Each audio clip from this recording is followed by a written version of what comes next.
بھئی جی ایک صاحب کہہ رہے ہیں بھائی ہاں جان اگر نفرتیں تھیں تو قتل و غارت محبت میں ہوئی تھی. اب یہ بات آپ صرف یک طرفہ کیوں کہہ رہے ہیں؟ قتل و غارت کیا صرف حضرت امیر معاویہ کی طرف سے ہوئی تھی؟ قتل و غارت گیری تو حضرت علی کی فوج کی طرف سے بھی ہوئی تھی نا. اور آپ دیکھیں کہ ٹھیک ہے اختلافات ہوئے، جنگیں ہو گئیں، لیکن آپ دیکھیں کہ حضرت زبیر سے کیا حضرت علی کو محبت نہیں تھی؟ حضرت علی نے جب حضرت زبیر کو قتل کیا گیا فیت بن نار، کہ حضرت زبیر کے قتل کرنے والے کو جہنم کی خوشخبری سنا دو. حضرت طلحہ کو ان کے فوج کے آدمی نے مارا تھا، جب ان کے بیٹے آئے تو کیا کہا کہ ٹھیک ہے جنگ ہو گئی اور حضرت طلحہ قتل ہو گئے، لیکن مجھے امید ہے کہ قیامت کے دن میں اور طلحہ ان لوگوں میں سے ہوں گے جو جنت میں ایک دوسرے کے بھائی ہوں گے. اللہ تعالیٰ دل کو صاف کر کے اور اس طرح سے جنت میں داخل کرے گا کہ ہم ایک دوسرے کے سامنے بیٹھے ہوئے ہوں گے. تو قتل ہونا، بھائی یہ جو معاملات تھے سیاسی معاملات تھے، اجتہادی معاملات تھے، موقف غلط ہو گیا. موقف غلط ہونے کی وجہ سے ایسا لگا لوگوں کو کہ سامنے والا غلطی پر ہے اور اس کو اس کی اصلاح کرنے کے لیے تلوار اٹھانا ضروری ہو گیا ہے، لیکن اس کا یہ لازمی مطلب نہیں ہے کہ دلوں میں ان کے لیے ایک دوسرے سے نفرت اور بغض تھا. جو آپ بات کہہ رہے ہیں نا، اسی حضرت امیر معاویہ کا مسئلہ نہیں، حضرت علی کے ساتھ بھی ایسا جو لوگ کھڑے تھے وہ ان کے چہتے تھے، محبوب تھے، ان سے محبت بھی کرتے تھے، لیکن ان سیاسی اختلافات کی وجہ سے جنگ بھی ان سے ہوئی. اور یہ بات صرف حضرت امیر معاویہ کے میں حضرت علی نے خود اس کو تسلیم کیا حضرت طلحہ کے بارے میں. بارک اللہ فیکم. اچھا، جب یہ قتل کی بات آتی ہے، بار بار یہ بات آتی ہے نا قتل کی، جیسا کہ ابھی سرفراز بھائی نے کہا کہ کسی نے یہ بات کہی قتل و غارت گری، اور وہ حبیث ندوی نے بھی یہ بات کی کہ قتل کیا گیا.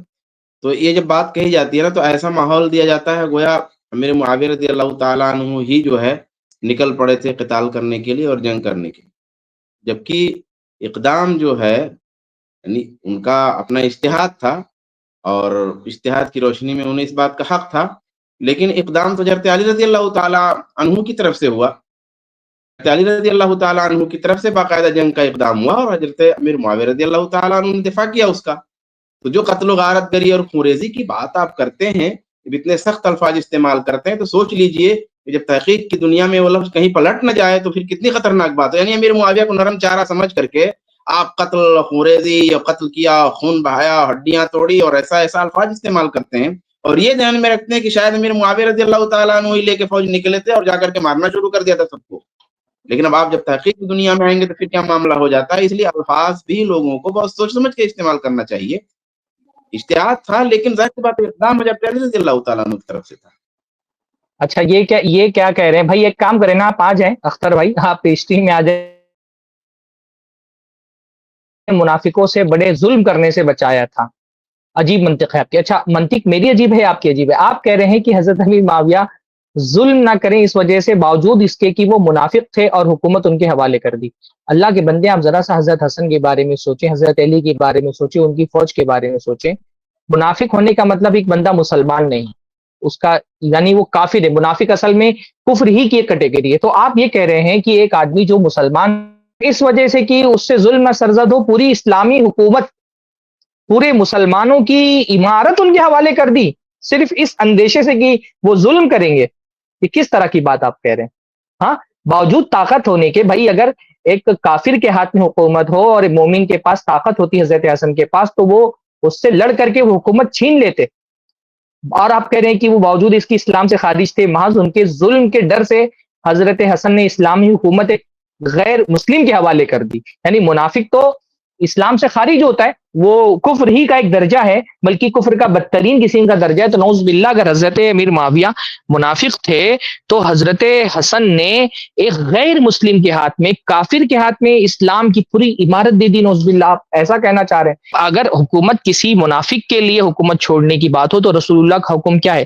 حضرت علی رضی اللہ عنہ کو اللہ کے نبی صلی اللہ علیہ وسلم نے کیا کہا تھا کہ کچھ منافقین تم سے، وہ جو اللہ رب العالمین تم کو خلعت پہنائے گا فضیلت کی، تمہارا کرتا وہ چھیننے کی کوشش کریں گے. تم کے بارے میں تو اللہ کے رسول کا حکم ہے کہ کتنی بھی مشکل ترین حالات ہو، حکومت قیادت اس کے حوالے نہیں کی. حضرت حسن نعوذ باللہ حضرت معاویہ کو منافق سمجھتے تھے.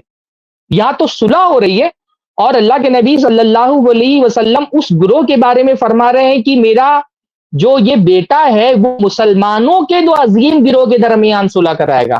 یہ نہیں کہہ رہے ہیں کہ ایک مسلمان کا گروہ ہوگا اور ایک منافقوں کا گروہ ہوگا. اللہ کے نبی فرما رہے ہیں مسلمانوں کے دو عظیم گروہوں کے درمیان صلح کرائے گا. یہ فضیلت کی بات ہے حضرت حسن کی. آپ جو بات کہہ رہے ہیں اس سے حضرت حسن کی فضیلت چھین جا رہی ہے کہ نعوذ باللہ حضرت حسن نے مسلمانوں سے حکومت لے کر کے ایک منافق کے حوالے کر دی. آپ یہ کہنا چاہ رہے ہیں. آپ بتائیں کہ حضرت حسن کی فضیلت کس سے ثابت ہوتی ہے؟ دونوں گروہ کو مسلمان ماننے سے فضیلت ثابت ہوتی ہے کہ حضرت حسن نے دو مسلمان گروہ کے درمیان تنازل اختیار کر کے صلح کرا دی. یہ حضرت حسن کی فضیلت کی بات ہے، یا آپ کے مسلمانوں کے پاس حکومت تھی، قیادت تھی، سیادت تھی، اور حضرت حسن نے ڈر کر کے وہ قیادت ایک منافق کے حوالے کر دی؟ کون سی چیز فضیلت والی ہے؟ آپ آئیں اسٹریم میں، لنک آپ کو دیا گیا ہے، آئیں یہاں پر آ کر کے جواب دیں، آپ لائیو آ کر کے جواب دیں اس کا. اچھا ایک بات اور بھی ہے نا کہ 40 سال جو ہے حکومت رہی، 20 سال امیر شام اور 20 سال خلیفہ. آپ بتائیے جس دور کو اللہ کے نبی صلی اللہ علیہ وسلم نے جو ہے خیر الناس قرنی کہا ہے، قرون مفضلہ ہے، تو اس دور میں 40 سال تک یا 20 سال خلیفہ مانے تو 20 سال تک امت کا خلیفہ منافق رہا. اب سوچیں کتنی شرم کی بات ہے کہ اللہ کے نبی صلی اللہ علیہ وسلم جس دور کو سب سے بہترین دور قرار رہے ہیں، وہ دور 20 سال تک ایک منافق جو ہے خلیفہ رہا معاذ اللہ. اتنا کم سے کم سوچو. منافق اس وقت خلیفہ کا مطلب کیا؟ امام ہوتا ہے. وہ خلیفہ امام ہوتا ہے، مسجدوں میں بھی اس کی جو ہے امامت ہوتی ہے، نماز مسلح پر ہوتا ہے خلیفہ، اور پورے عالم اسلام پر اس کی قیادت ہوتی ہے. اور آپ یہ کہنا چاہتے ہیں کہ 20 سال تک معاذ اللہ وہ جو ہے پوری امت جو ہے ایک منافق کے زیر قیادت، زیر امارت تھی. یہ بالکل یہ جو ہے یہ ہو ہی نہیں سکتا. یہ اللہ کے نبی صلی اللہ علیہ وسلم کی تبلیغ کا یہ اثر آپ دنیا کو بتانا چاہتے ہیں کہ اللہ کے نبی اس طرح سے تربیت کر کے گئے تھے صحابہ کرام کو؟ یہ معاذ اللہ یہ بہت ہی خطرناک سوچ ہے. اچھا، جس وقت حضرت حسن رضی اللہ تعالیٰ عنہ نے کی تھی اس وقت صورتحال کیا تھی؟ علی رضی اللہ تعالیٰ عنہ کی جب شہادت ہوتی ہے تو کیا صورتحال تھی؟ صورتحال یہ تھی کہ ایک علاقہ جو ہے خاص طور پہ شام امیر معاویہ رضی اللہ تعالیٰ عنہ کی ماتحتی میں ہے، اور کوفہ اور دیگر علاقے علی رضی اللہ تعالیٰ عنہ کی ماتحتی میں ہے. اب اگر بات یہ ہے کہ بھئی ظلم کے ڈر سے ان کے حوالے کر دیا تھا، تو اگر ظلم کی بات تھی تو کم سے کم جو علاقہ اپنے ہاتھ میں ہے، یعنی علی رضی اللہ تعالیٰ عنہ کے ہاتھ میں تھا پھر ان کے ہاتھ میں آ گیا، وہ علاقہ تو نہیں دیتے.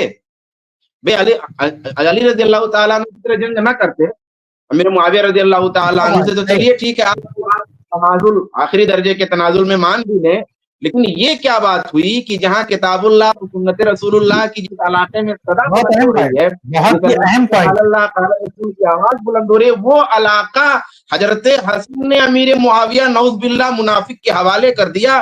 یہ ایسا جرم ہوگا جو ناقابل معافی ہے، ناقابل معافی ہے. میرے بھائی کیسی بات ہے آپ کہہ رہے ہیں، کیسی بات آپ کہہ رہے ہیں؟ لا حول ولا قوة الا باللہ. اس کلپ کی فل ویڈیو دیکھنے کے لیے ہمارے چینل پر ضرور آئیں. آئی پلس ٹی وی نے ایک نیا یوٹیوب چینل شروع کیا ہے جس کا نام ہے آئی پلس ٹی وی اختلاف کا حل. اس چینل پر صرف اختلافی مسائل پر ویڈیوز آئے گی، لیکن دلائل کے ساتھ اور بھائی چارگی کے ساتھ. آپ کو میں دعوت دیتا ہوں کہ آپ بھی ہمارے اس چینل کو سبسکرائب کریں، ہماری ویڈیوز کو شیئر کریں اور نوٹیفیکیشن آئیکن کو آل سلیکٹ کریں تاکہ آپ کو ہماری ویڈیوز کا نوٹیفیکیشن مل سکے. جزاک اللہ خیر، والسلام علیکم ورحمۃ اللہ.